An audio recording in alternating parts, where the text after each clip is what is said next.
दोस्तों, वैसे तो इंसान को गलतियों का पुतला कहा जाता है, जो मानव इतिहास के लिए एक वरदान साबित होते हैं। आज तक कई ऐसे बड़े आविष्कार हुए हैं जो भूल चूक से या गलती से हुए हैं। उन्हीं में से एक इन्वेंशन है एक्सरे का। आज के समय में पूरी दुनिया में एक्सरे का इस्तेमाल किया जा रहा है। कहीं पर गहरी चोट लग जाए तो डॉक्टर सबसे पहले एक्सरे कराने की सलाह देते हैं। मेडिकल साइंस के अलावा एरोस्पेस और सिक्योरिटी पर्पस से भी एक्सरे का खूब इस्तेमाल किया जा रहा है। पूरी दुनिया में हर स्टेट करीब 125 एक्सरे होते हैं, यानी पूरे साल में 4 अरब से अधिक एक्सरे दुनिया भर में होते हैं। इसी से अंदाजा लगाया जा सकता है कि एक्सरे कितना इंपॉर्टेंट है। लेकिन एक्सरे का आविष्कार किया किसने, किस गलती से एक्सरे का आविष्कार हुआ, एक्सरे का इतिहास क्या है, आइए इसके बारे में डिटेल में चर्चा करते हैं। 19वीं सेंचुरी के दौरान फिजिक्स और केमिस्ट्री के क्षेत्र में कई क्रांतिकारी आविष्कार हुए थे। इन आविष्कारों ने साइंस को एक नई गति प्रदान की थी। 19वीं सेंचुरी के अंतिम दशक में एक्सरे का आविष्कार गलती से हुआ था, और ये एक ऐसा इन्वेंशन था जिसका यूज आविष्कार के तुरंत बाद करना ही शुरू कर दिया गया था। एक्सरे के आविष्कार का श्रेय विल्हेम कोनार्ड रॉन्टजन को दिया जाता है। उन्होंने किस तरह एक्सरे का आविष्कार किया, उससे पहले उनके बारे में आए कुछ बातें जान लेते हैं। 27 मार्च 1845 को रॉन्टजन का जन्म जर्मनी में हुआ था। 1835 में वो कैथोड ट्यूब विज बनाने के लिए रिसर्च कर रहे थे। इस रिसर्च के दौरान एक दिन उन्होंने कमरे में अंधेरा किया हुआ था। अचानक उन्होंने देखा कि एक स्क्रीन पर कोई लाइट चमक रही है। लाइट को चमकता देख वो बहुत हैरान। उन्हें समझ नहीं आ रहा था कि ये लाइट कहां से आ रही है। इलेक्ट्रिसिटी पास करने पर इनका कलर चेंज होता है। इसे आप एक तरह का कांच का बल्ब भी कह सकते हैं, जिसके अंदर पॉजिटिव और नेगेटिव इलेक्ट्रोड लगे होते हैं। जब रॉन्टजन ने बल्ब ऑन किया तब तो ट्यूब से फ्लोरेसेंट किरणें निकल रही थी। इस लाइट को कवर करने के लिए रॉन्टजन ने इसके ऊपर एक कार्डबोर्ड रखा हुआ था। लेकिन उन्होंने देखा कि स्क्रीन पर जो लाइट चमक रही है वो क्रूक्स ट्यूब में से आ रही है, और ऊपर लगे कारणों ने इन रेज को एक्सरे का नाम दे दिया। जैसे आमतौर पर जब हमें किसी का नाम नहीं पता होता तो हम एक्सरे का यूज कर लेते हैं, इसी तरह रॉन्टजन ने भी अपनी रेज को एक्सरे का नाम दे दिया। 8 नवंबर 1895 के दिन पहली बार उन्होंने इस तरह गलती से एक्सरे का आविष्कार किया। इसके बाद रॉन्टजन ने कार्डबोर्ड की बजाय अपने हाथ को इन रेज के सामने रखा। उन्होंने देखा कि वो लाइट उनकी स्किन तो पार कर रही है, लेकिन हड्डियां पार नहीं कर कार्डबोर्ड की बजाय अपने हाथ को इन रेज के सामने रखा। उन्होंने देखा कि वो लाइट उनकी स्किन तो पार कर रही हैं, लेकिन हड्डियां पार नहीं कर पा रही हैं, जिस कारण स्क्रीन पर उनकी हड्डियों की इमेज नजर आ रहे अच्छी तरह से आश्वस्त हो जाना चाहते थे। रॉन्टजन ने कई दिनों तक लेबोरेटरी में रिसर्च जारी रखी। कई मेटल्स, मटेरियल्स और रबर से उन्होंने एक्सरे को पार कराने की कोशिश की, और उन्हें सफलता भी मिलती रही। 22 दिसंबर 1895 के दिन रॉन्टजन ने अपनी पत्नी को लेबोरेटरी में बुलाया और उनके हाथ का एक्सरे किया। ये दुनिया का पहले एक्सरे था जो सक्सेसफुल रहा था। रॉन्टजन ने अपनी रिसर्च में ये भी बताया कि एक्सरे स्ट्रेट लाइन में ट्रेवल करती हैं और इन पर मैग्नेटिक फील्ड का कोई असर नहीं होता। ये रेज कोई इंसान अपनी आंखों से नहीं देख सकता। ये विजिबल लाइट से काफी अलग होती है। विजिबल लाइट की वेवलेंथ ज्यादा होती है और एनर्जी कम होती है, जबकि एक्सरे की वेवलेंथ कम होती है और एनर्जी ज्यादा। जनवरी 1896 में रॉन्टजन ने अपने एक्सपेरिमेंट से रिलेटेड डॉक्यूमेंट्स यूरोप के सभी बड़े वैज्ञानिकों को भेज दिए, और बहुत कम समय में ही उनका एक्सपेरिमेंट काफी पॉपुलर हो गया। न्यूज़पेपर, मैगजीन और एडवर्टाइजमेंट में उनके एक्सपेरिमेंट के बारे में छपने लगा।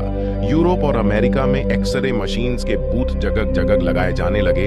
ये लोगों के लिए एक मनोरंजन का साधन बन गया था। लोग अपना हाथ और बॉडी को आर पर देखने के लिए बहुत सुख रहते थे। एक्सरे बूथ के बाहर लंबी लंबी कतारें लगने लगी थी। इतना ही नहीं, जूतों की दुकानों पर भी एक्सरे मशीन्स इंस्टॉल की जाने लगी।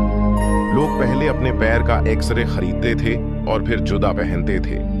अमेरिका में लोगों की एक्सरे के प्रति दीवानगी ज्यादा बढ़ रही थी। साल 1901 में रॉन्टजन को अपनी इस बेहतरीन आविष्कार के लिए फिजिक्स के नोबेल पुरस्कार से सम्मानित किया गया। रॉन्टजन न सिर्फ एक महान साइंटिस्ट थे, बल्कि वो काफी दयालु और उदार किस्म के व्यक्ति भी थे। उन्होंने एक्सरे मशीन का पेटेंट कराने से साफ इनकार कर दिया था। उन्होंने कहा था कि मेडिकल साइंस या अन्य फील्ड के लोग खुलकर उनकी इस मशीन का इस्तेमाल कर सकते हैं। नोबेल पुरस्कार के लिए मिलने वाली प्राइज मनी भी उन्होंने अपनी यूनिवर्सिटी को डोनेट कर दी थी। कुछ ही समय में वॉर में भी एक्सरे मशीन का यूज होने लगा। सैनिकों को लगने वाली गोली निकालने के लिए पहले उनकी बॉडी का एक्सरे किया जाने लगा। पथरी और फ्रैक्चर जैसी समस्याओं में भी एक्सरे एक वरदान साबित हो रहा था। इसके अलावा महिलाएं हेयर रिमूवल के लिए एक्सरे मशीन का इस्तेमाल धड़ल्ले से करने लगी, लेकिन एक्सरे का इस्तेमाल धीरे धीरे कम होने लगा। असल में इसके इस्तेमाल से लोगों को बाल गिरने की शिकायत होने लगी। कुछ लोगों ने स्किन लाल होने की शिकायत की तो कुछ लोगों की चेतना शून्य हो जाती थी। सिर और बदन में दर्द और संक्रमण जैसी समस्याएं भी एक्सरे के बाद देखी जाने लगी। साल 1903 में क्लेरेंस डेली की तो स्किन कैंसर से मौत भी हो गई थी। वह एक्सरे के पार्ट्स का निर्माण करते थे। जब एक्सरे पर और रिसर्च की गई तो पता चला कि इनकी रेडिएशन से लोगों की हेल्थ इफेक्ट हो रही है। इसी के बाद लोगों ने एक्सरे का मौज मस्ती के तौर पर इस्तेमाल करना बंद कर दिया। दोस्तों, एक्सरे का इन्वेंटर भले ही विल्हेम रॉन्टेन को माना जाता है, लेकिन इस आविष्कार का श्रेय सिर्फ उन्हें नहीं दिया जा सकता है। उनसे पहले फिलिप लेनार्ड ने एक्सरे की मदद से कुछ चीजों के आर पार देखा था, लेकिन इसकी डीप रिसर्च करने में वह सफल नहीं हो पाए थे। रॉन्जन ने अपने इन्वेंशन में अलग अलग वैज्ञानिकों के इन्वेंशंस को यूज किया था। साल 1850 में माइकल फराडे ने बिजली की मशीन बनाई थी। 1851 में हेनरिक डैनियल रॉनकॉफ ने इंडक्शन कॉइल का आविष्कार किया था और 1865 में एच.जे.पी. स्प्रेंगल ने मर्करी एयर पंप बनाया था। साल 1880 में कुक्स ने कुक्स ट्यूब्स का आविष्कार किया था। इन सभी इन्वेंशन की मदद से ही रॉन्टिजन एक्सरे का आविष्कार करने में सफल हो पाए थे। 10 फरवरी 1923 के दिन रॉन्टिजन का 77 साल की उम्र में निधन हो गया था, लेकिन वो एक ऐसा आविष्कार दुनिया को दे गए थे जिसका इस्तेमाल उनकी मौत के 100 सालों के बाद भी खूब हो रहा है और आने वाले सैकड़ों वर्षों तक उनके एक्सपेरिमेंट का इस्तेमाल होती रहेगा। आज न सिर्फ मेडिकल साइंस में बल्कि सिक्योरिटी पर्सपेक्टिव से भी एक्सरे का इस्तेमाल किया जा रहा है। इतना ही नहीं, स्पेस साइंस और स्टार्स की रिसर्च में भी एक्सरे का इस्तेमाल हो रहा है। एक्सरे की मदद से ही हम कई तारों का टेम्परेचर माप पाए हैं जो लाखों डिग्री सेल्सियस होता है। करीब $1200 की एक्सरे मशीन हर साल बेची जाती है। भारत में नासा द्वारा साल 1999 में चंद्रा एक्सरे लेबोरेटरी ओपन हुई थी, जो सुपरनोवा, आकाशगंगा, मिल्की वे, गैलेक्सी और ब्रह्मांड से जुड़ी हुई महत्वपूर्ण खोज अब तक कर चुकी है। आने वाले समय में की हमारी आज के वीडियो पसंद आई होगी। क्या कभी आपने अपनी बॉडी का एक्सरे कराया है? अगर हाँ, तो अपना एक्सरे हमारे साथ जरूर शेयर करें। और अगर इस वीडियो से आपको कुछ नया जानने या सीखने को मिला या फिर इंटरेस्टिंग लगा, तो प्लीज इस वीडियो को एक लाइक करके अपने फ्रेंड्स और फैमिली में से जरूर शेयर करें। और यदि आप इस चैनल पर नए हैं तो प्लीज इस चैनल को सब्सक्राइब करके बेल नोटिफिकेशन आइकन को ऑन कर लीजिए ताकि हमारे आने वाले वीडियोस आप मिस ना करें। मिलते हैं फिर किसी वीडियो में नए टॉपिक के साथ। तब तक